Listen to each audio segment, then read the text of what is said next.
How do you scale a global tech team without losing control of costs, culture, or just good old-fashioned common sense? Well, my conversation today is one that I think a lot of founders, CTOs and people leaders are going to be able to relate to. Because on the surface, global hiring looks simple. Salaries seem lower in one region than another. Talent pools look huge on paper. And providers, they promise to take care of everything. But once you get into the details, compliance, hidden fees, fake AI-generated profiles, language barriers, and even political risk, all these things start to surface very quickly, and the world can feel complicated and overwhelming. But today, I've invited Oksana, Head of Customer Success and Operations at Alcor, onto the podcast. She's someone I could just talk to for hours, and she works at the intersection of growth and reality because she's helping tech companies build and scale engineering teams across Eastern Europe and Latin America, in fact, everywhere in the world, often stepping in when something has already gone slightly off track with somebody else. But what I love about this conversation is how practical it is, because we're going to talk about transparency and cost structures, why 40 to 60% of outsourcing markups can quietly drain your budget, but how cultural differences can either create friction or fuel innovation. This is something we don't talk about enough. And finally, why sometimes the smartest move is to test a region before committing to a legal entity.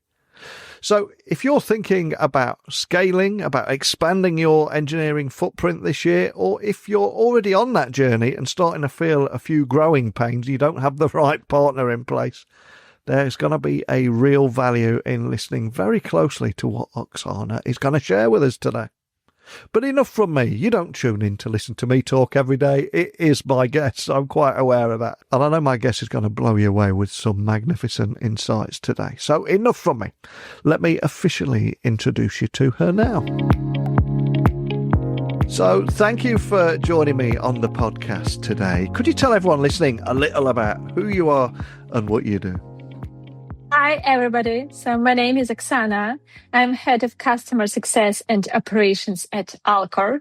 And what we are doing at Alcor, we are helping tech companies to grow their teams in Eastern Europe and Latin America. During my work, I very regularly cooperate with tech leaders, with CTOs, CEO, HR, and operational managers in different ways when they want to scale their teams, then they want to expand to other countries, or when they just have some complications connecting to their current setup and want to explore alternatives. So usually I'm working not with some theoretical knowledge, but very practical issues. Then, for example, something went wrong with hiring. They hired people, but we are other provider, and they don't see this match. Or then something changed. For example, their top performer relocated from one country to another. And for them, it's about navigating new legal and compliance challenges and surely some operational stuff. So usually I'm switching to the process when everything is already going, and maybe not always in the right direction, but yeah, so my task is to help them to make it work and for all the involved parties like software engineers and tech leaders to be happy with this setup and surely benefit from it. It's a real exciting space that you find yourself in right now. A few years ago, every company was a tech company, they were saying. Now every company is an AI company with the amount of technology in there and helping teams scale. And especially in a world of distributed teams where you're no longer limited to the best talent in your geographic region, it's so important. And I'm curious, in your role at Alcor, you must get to speak to so many different businesses all around the world. What are you seeing right now from that customer operations perspective? You must get to talk with a lot of people. So I'm curious what you're seeing there. Yes, sure. So actually, the trend which we see right now is that sometimes the budget become tighter But surely there is a huge demand for great talents, and the companies are more flexible to look for these talented AI engineers and other type of software engineers in different locations. And to be honest, when I first joined the industry, it was about 10 years ago, it looked in like really different way, right? And I also saw this peak during the COVID times, during 2020, 2029. Then there were a lot of opportunities in the IT market, both for the companies and for engineers. And hiring was a little bit easier, to be honest. But right now, the situation changed. It's changed due to some global challenges, but also due to, for example, AI, which is surely a breaker here. And it changed both in the way that it can be like really difficult to find the right talent with the right skill set for some AI positions. But from the other point of view, sometimes recruiting and compliance can be challenging as well, because AI gives some instruments for fake profiles. For example, because I know that some of our clients who tried recruiting themselves, they shared ideas that they met fake candidates due to the AI. So it's a new challenge. You cannot like trust a person which you meet online anymore in the same way as it was before. So that's why these local expertise can make a really difference, because these challenges, then, for example, someone pretend to be like great software engineer, for example, they usually happen then a recruiter and the candidate, they are in different locations, in different countries, time zones, and so on. So deep local knowledge can be a great solution here. And surely we usually help our clients with this challenge, because we have internal recruiting teams in like nearly every country where we operate. We have them in Poland, Romania, Ukraine, in Czech Republic, and a variety of countries in Eastern Europe. And as well, we have a quite big team in Latin America and Mexico, Argentina, Colombia, Brazil, and so on. Yeah. I was going to say, you raised so many great points there, especially around the fake AI problem. I spend far too long on Reddit, and the images alone can make it almost impossible to see who is real and who isn't. But then when you throw into the mix that people could pretend they have more knowledge and expertise than they have because of an AI agent that they use to get all their answers and questions. So for any business going out there on their own and recruiting, it can be a real minefield there. And I'm curious, we will have people listening all around the world from different aspects, really. We'll have a few startup founders, we'll have small to medium-sized enterprises, and indeed Fortune 500, even Fortune 50 companies or people from there. So at what point do companies like this usually come to you? What problems are they usually trying to solve? I would imagine if you were to take all the conversations you have, there's usually a few trending issues that they come and ask to you for help with. But how does it begin, that journey? Oh, sure. So actually, Alcor is not the first door which they open, considering hiring in different locations. Just from our practice, usually companies start with cooperation with outsourcing companies, outsourcing tech. It just looks like pretty fast and simple, and no additional worries on their side. But the challenge here is that people which are usually engaged via outsourcing company, they don't treat these tech customers as their like real employers. They don't share this culture which the company has. So they just follow the instruction of the outsourcing company, and it can work. Surely it can work if we are talking about some hot issues which need to be fixed during a very short period of time.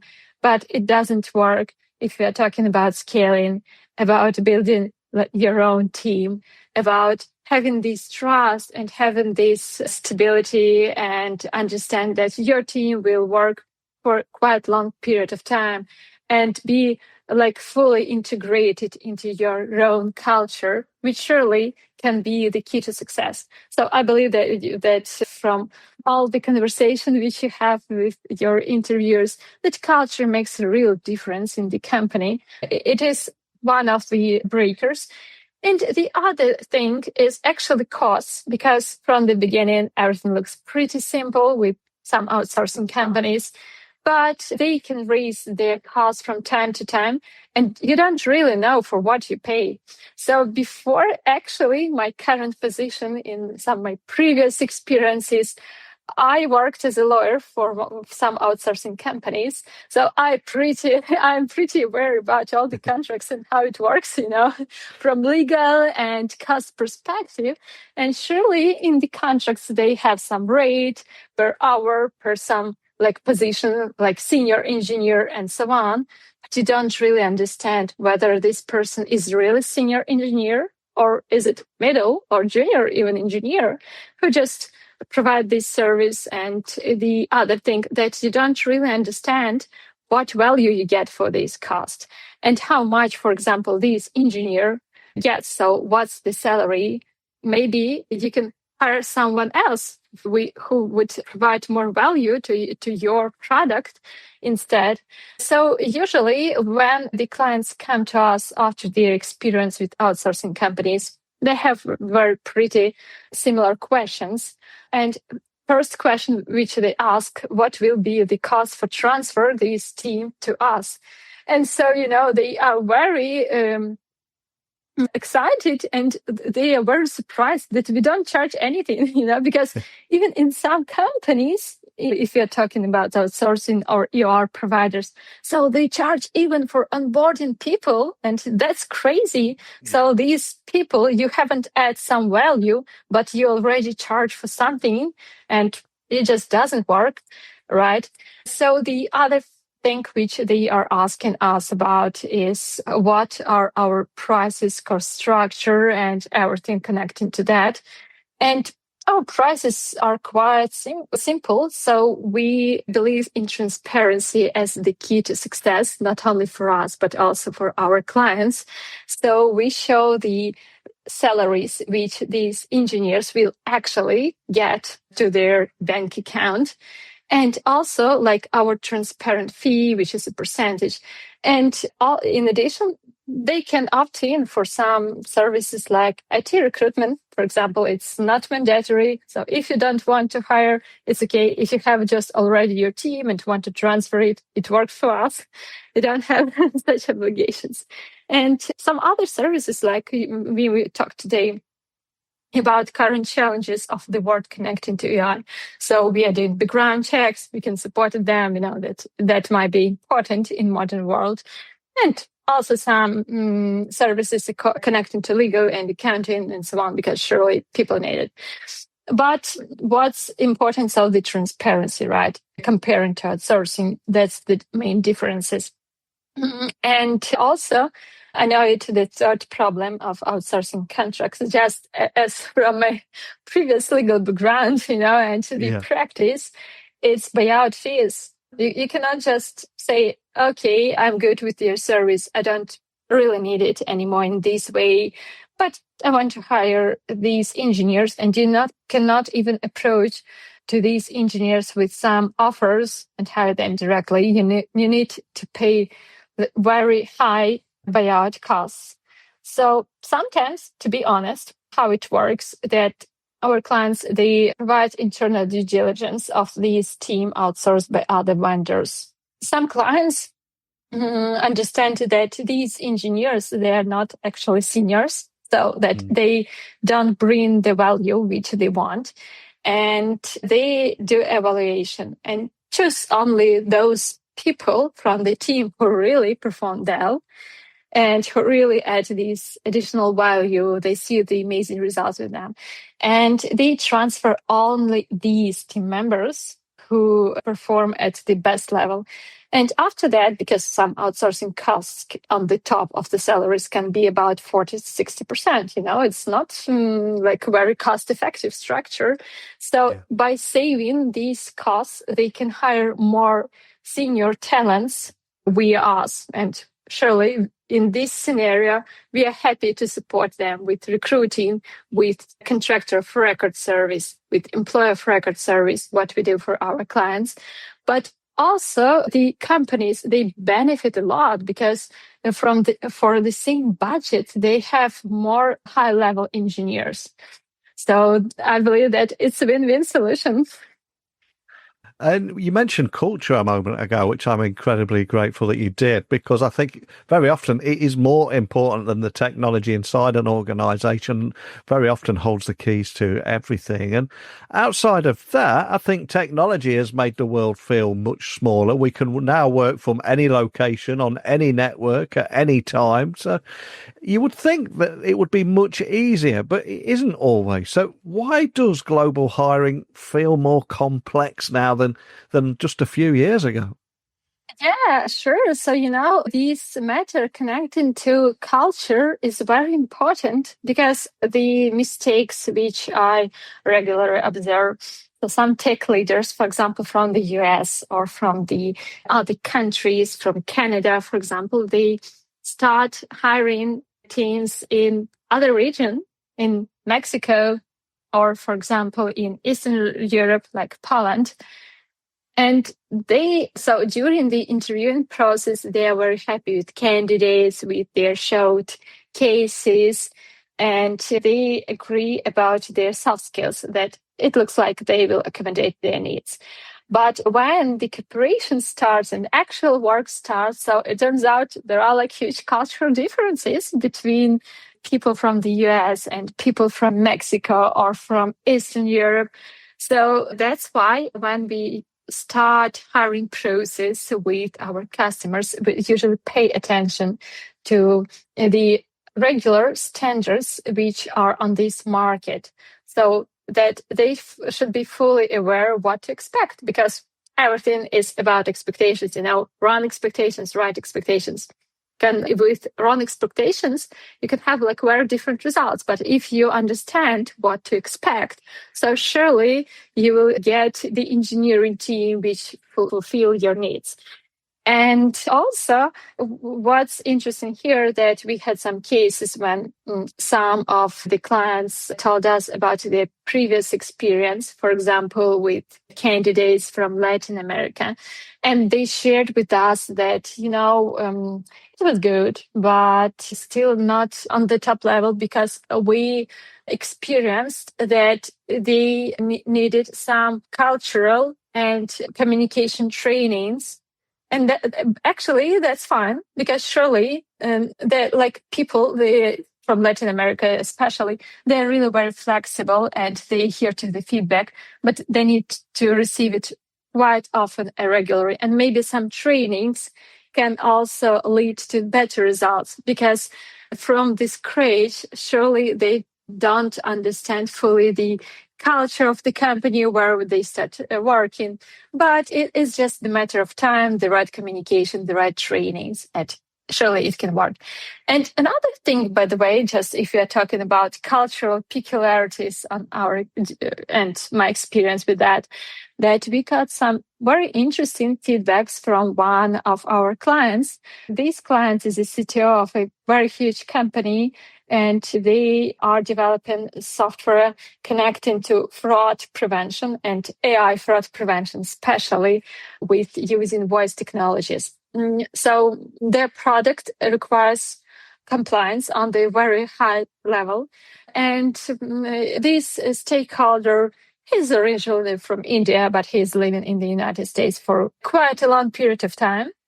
And he shared with us that when he started hiring people in different locations, and he had experience with hiring engineers in Eastern Europe, at first he was like very surprised about these cultural differences, But the main question was that the team in Eastern Europe challenged his decisions pretty often, and he didn't understand why, because, for example, in some other cultures and in India, as he shared, people just follow the instructions from the top, so they don't challenge them.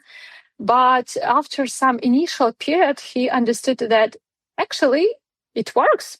Yeah. Because the engineers who challenged his decisions, they usually offer some different solutions.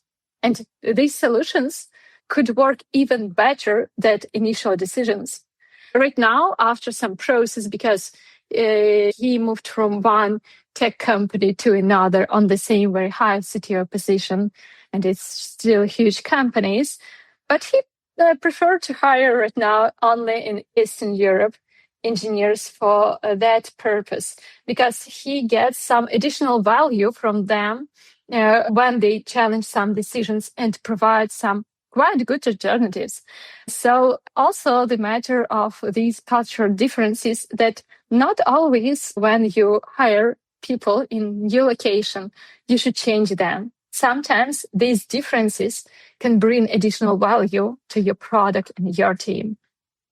I absolutely love that. And I think diversity of thought is so important. Nobody wants a team full of sycophants that just agree with everything you say and nod and smile in all the right places. Someone that challenges you and helps you improve and is on that journey with you and understands where you want to go. Yeah, that is absolutely priceless. And of course, top of everyone's mind when thinking about any of your services or scaling your team, the first thing they're going to be thinking around is, how do I budget for this? So tell me more about budgeting and the kind of questions that you get there.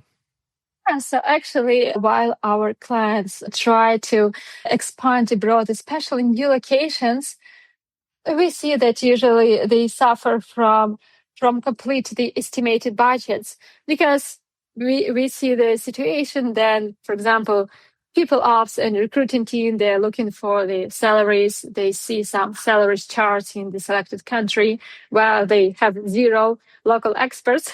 And they just use these estimation salaries for the budgeting purposes. But salaries, salaries are not all, because surely you should add as well some mandatory benefits, some taxes. And in some countries, by the way, what's very interesting in our practice, that, for example, in Mexico, people usually get 13th salary. So you don't need to multiply the monthly salary to 12, you need to do it to 13. So the total budget can be like really different from what they expect. And also it's like a huge overhead for them. And in addition, the problem which arises while scaling globally is selecting the country based on the talent availability pool, which is only numbers. If companies don't engage local experts and just trust only their internal teams in this matter, they cannot get the information about the actual talent pool. What we face, what can be the challenge? That, for example, in Brazil, the talent pool of tech candidates, software engineers, and so on, it's amazing, if to see just numbers. But the actual result is that if we dive deeper, so it depends on the stack of technology, the seniority level. And the other thing is English proficiency, because if you just build some internal team, which will not communicate with some other global teams, maybe it's fine. But if you're building the team as extension from your US-based team, so surely you would like them to be able to communicate well, and English can be a breaker here. So what we usually do, because our recruiters are always in touch with local candidates, we can provide these data in more accurate way, because we have not only the numbers of the engineers, software engineers in general, we also understand the real numbers of software engineers with the specific level of seniority and with the specific level of English proficiency skills. So that's really important, and it can be a blocker for some companies, because they can see it as just okay and assume that all the engineers, surely they all have English proficiency, but in fact it's not. And also the other factor which would be great to consider, and which we face with some of our clients. So, when, for example, a company, they have already decided and they have some team in Chile, and these companies from the US, and they want to expand around Latin America. And for example, they chose Brazil. So it looks like not a bad match, right? Yeah. But Chile is a Spanish-speaking country. Brazil is a Portuguese-speaking country. And also, so it can work, surely, and it will work, I guarantee you. But still, if there is a possibility to hire also people in other Spanish countries, so maybe their coordination and communication with distributed teams will be better because they will all speak their native language, and only with some teams in other locations we will be able to speak in English, for example. And it really matters. Honestly, I have my direct employees in different countries, and I see this difference while they are communicating. For example, my team, which is in Latin America, they can communicate between their own team in Spanish, and the difference when they try to have these meetings in English. So surely it is. So for everybody, it's easier to speak their native language. And if there is some opportunity to use it, surely companies should use it as well. And another area gets mentioned a lot, employer of record services. But if we zoom in on something like that, what problems does employer of record solve, and where does it become maybe limiting as team grows too? There seems to be two sides of this coin. Yeah, sure. So actually, if we are talking about employer of records, that's something new. Like 10 years ago, there were no companies which provided this service. And what's interesting here that they actually take care of all the legal and compliance matter connecting to hiring people in different locations. The only thing here is that they do not provide the recruitment. So if you want to scale the team, you need to coordinate separately with your provider, with some recruitment provider, maybe with some actually to deal with laptops purchases yourself with your own team or another provider. And it looks like a little bit challenging when you need to coordinate all these involved parties.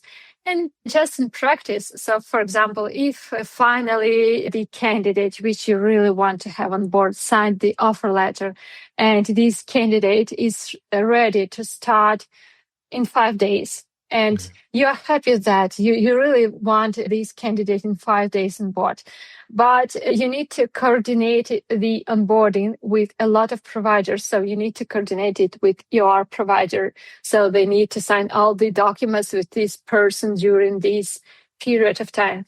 You need separately to coordinate with sending off the laptop or some other devices to this engineer. And it all takes time, and all these coordinations, it's a piece of your time which you can spend on some maybe more important issues as well. So that's why what we're doing for our clients, we have recruitment service, we have EOR and COR service, and actually we have these procurement. So the procedure here is pretty simple. Our recruiters, for example, found a very nice talent with the same particularities. We need to onboard him during 5 days. We can do it.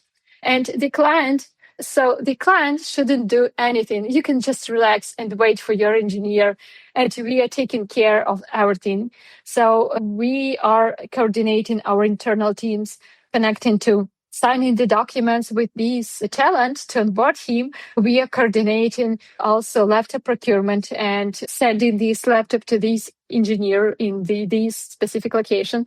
So during the start date, this talent, which was like really wanted, right, will have everything to start work for the company, for our client in time, with positive experience, without any worries, with all the documents signed, laptop procured, and anything. And his manager will be happy as well, because the manager didn't spend time on coordinating. The manager spent time on what was most important for him. And to bring to life everything that we're talking about here, let's take one particular area, let's say research and development. What do companies most often get wrong when choosing what country for their R&D? Any stories you can share there of the kind of mistakes you've seen made in the past? Sure. So actually, if you are talking about research and development centers, so it's not, these centers are not built for short perspective. So it's not like to finish some project or anything like that. It's companies' investment to have this long-term team and cooperation who would provide the amazing results and additional value to the company. Yeah, so sometimes companies they just see it's not as an experiment, as to give a try, and they start to hire people in new country without deep dive into the compliance measures, the legal one, or even the political situation in this country, or anything like that. So they just focus on talents, budgets, and so on. They don't dive deeper in any other circumstances. And in this case, the situation can quite change, because if you want to build a strong team for a long-term perspective, surely you should also consider not only salaries and budgets and team availability. You should also consider whether this team will be able to perform stably, considering economical, political, and other external factors. So what's interesting here from our case study, we had a client who wanted to open R&D center in Colombia, pretty decent location with the talent pool which they wanted. But recent events with Venezuela turned their consideration into different direction. So after that, they started to reevaluate whether Colombia can be a good scenario for them. Actually, from our perspective, because we have local experts on the ground, so I'm not talking, from the United Kingdom about Colombia, Venezuela, and so on. So we have a lot of people in that region. We understood that there should be no risks, that risks are as everywhere in the world. They are average there, so no high risks, and surely they can move forward. But it was one of the triggers for this client to also maybe to be open for some other locations in the world. The same situation about, for example, teams in Eastern Europe, because of the political situation, some tensions and so on. So surely some clients, due to political situation, they decided to move their teams from Ukraine to Poland, to Romania, to Czech Republic, to Spain, Portugal, and we supported them with these needs and hired engineers in the new locations for them. So R&D is the long-term perspective, is for long-term perspective. And surely it works considering all the internal and external factors. And I'm curious, for everybody listening that are on a similar journey and looking to you for guidance and help, what are the most common scaling mistakes that you see, and which ones are the most expensive long term? Because very often I think people take the path of least resistance, thinking that's the easy route, but it ends up taking much longer and more expensive. But what are those common mistakes that you see? Are there any ones that you see again and again? Yes. So from my experience, the most dangerous mistake here is to start hiring engineers by incorporating your own legal entity in the new country. So if you're just starting, if you don't know how it will go, you never hired people, for example, in Latin America. You don't know the local specifics. You don't have your own experts in these locations. So you are blinded, and you start from researching and engaging some external providers, but not for hiring, but also for example, incorporation of your own legal entity in one of the countries. Let it be Argentina, right? So you start from that. And in parallel, you are looking for talents. But it turns out that incorporation of a legal entity in Argentina can take up to 6 months. So you cannot start immediately. You can only start in 6 months. And after that, it turns out that when you found these talents and employed them to your own legal entity, that the talent pool is not so big as you expected. And also, it turns out that there are some currency exchange rate challenges in Argentina. And so you cannot, for example, keep your own investments and money on of this legal entity on the bank account in USD or some other stable currencies. You can only use local currency. Engineers don't want to receive their salaries in local currency and so on. And you're having legal entity which you need to support and take all the legal and administrative burden. You have engineers, but you cannot hire so much people because of some other limitations like tech skills or English proficiency or anything, and talent pool specifics. And you're just spending all the months long. And to close this legal entity. If this project is not successful, the price of mistake can be really high. And to close this legal entity will also take maybe 6 months, maybe years, and you will always pay for it. So that's why, just to touch the water, it would be better to hire people not with incorporation of your own legal entity at once. It would be great to engage local providers, as for example Alcor is, surely. And we, in this case, you don't need to invest a lot upfront. You can just pay the salaries of people and just a small hour percentage. And after that, if everything works well, so surely we are really happy when it is in this way, and the client can transfer their teams to their own legal entity. For example, we had a case in Ukraine when Big Commerce, it's a very known company, we hired for them 100 engineers. It was in 2018, 2019, so it was before COVID times, I believe. Yeah. And 100 engineers is quite a significant number, and we hired these engineers during 1 year.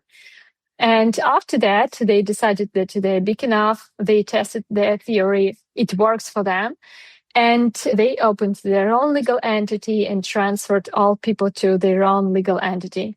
And it's not, actually, we don't treat it as our fail, we treat it as a big success for us, because we helped the client to start hiring people in the new location where they didn't have anybody, and to grow this team from 0 to 100 during 1 year. And it's quite significant amount and very interesting case for us. So the same we are doing in the locations as well. And I believe that it's a good approach, and it allows tech companies to avoid mistakes with large investment upfront. And for any startup founder or business leader listening, to give those people a valuable takeaway, any advice you would offer on how their companies should be thinking about growth when their teams reach a significant scale, and also any advice that you'd give founders and CTOs scaling engineering teams this year? I realise there's several questions there, but any advice that you would offer anybody listening there around those areas? Yes, sure. So global hiring today requires a more mature approach than years ago. Yeah. Budgeting must reflect real cost, market realities, long-term stabilities. The right setup depends on your goals. So if you just want to hire some team for short-term project, your criteria for evaluation of the country where to hire generally lower. But if you would like to hire a team and strong engineers for a quite significant period, the criteria should be different. And the same thing if we are talking about the setup. Growth doesn't mean staying in the same model forever.